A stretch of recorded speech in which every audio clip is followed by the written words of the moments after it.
ku-xigeenka maayarka maamulka magaalada Togwajaale ayaa ugu baaqay ganacsatada inay maalgashadaan magaalada.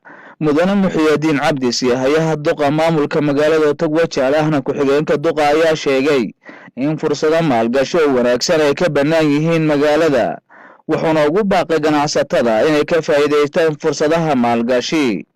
Magaalada Togwajaale wixii ka dambeeyay 1936 waxay ahayd istiraatiijiyad muhiim u ah Geeska Afrika.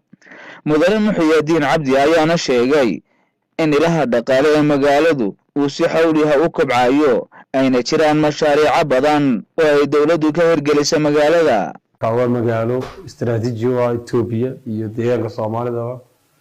waa magaalo si fudud macnaha looga faa'iideysan karo koridor oo isku xidha maxaan ku dhahdaa ka faa'iideysiga badda iyo marinada badaha Geeska Afrika iyo Carabta.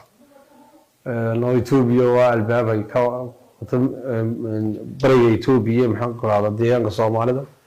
hadda 4 sano u dambeysay waa magaalooyinka ugu xasiloon isla markaasina ismaamul magaalo oo adeegyadii aasaasiga ah bulshada siisa ayaa haymara saayma oo qaabismeed maamul magaalo leh oo 6 magaalo ee deegaanka magaalo ka mid ah maalgashi ee magaalada ka jira waa mid aad macnaha hoteelo in laga faa'iideysto u baahan oo mid dhul badan oo maalgashi la diyaariyay. industry zone waa mid ku habboon haddii dawladda iyo maalgashadayaashu ay si fudud u aqbalaan oo ay ka faa'iideystaan magaalo suurtagelaysa in wax badan ka hirgalaan. waxyaalo fara badan oo maalgashiga waxaan diyaarinay in maalgashadayaasha ugu baaqana jira si ay uga faa'iideystaan bulshooyinka iyo maxaan ku dhahdaa dadka waxna dejiyo waxna soo dhoofiya. guud ahaan magaalada waxay ku habboon tahay in beeraleyda lafteeda magaalo ku habboon oo carro sana oo beeraleyda laftooda ugu baaqana inay ka faa'iideystaan sida tulguurada iyo bariyo kala ay wax soo saarka qabadiga soo saaran in wajaalana ay fahanto maadaama ay isku dul yihiin.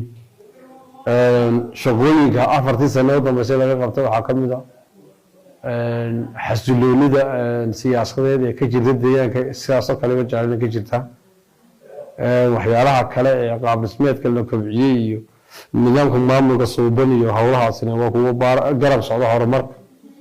waxaa jira guryo wadareedyo la dhiso 20 biya istaan baa jira terminal bas oo asna laga dhisay guest house oo laga sameeyo guriga dadka u nugul socdaalada kala duwan oo ay taasoo jira. wadooyin fara badan oo carrakaawa la sameeyay 4 sano u dambeysay. adeegyadii aasaasiga ayaa la dhaqaajiyay. hadda waxa ugu dambeeyay mashruucii biyo gelinta ee rasmiga ah la 3 sano soo socda mashruuc 500 milyan oo ay xukuumadda dhagax dhigtay jirto oo ilaa bilaabmaya. horumarka markaa dugsiga soo kala ballaarin baa laga sameeyay. markaa wax badan oo istaraya jira oo maxaan ku dhahdaa maalin aan ku dareerin.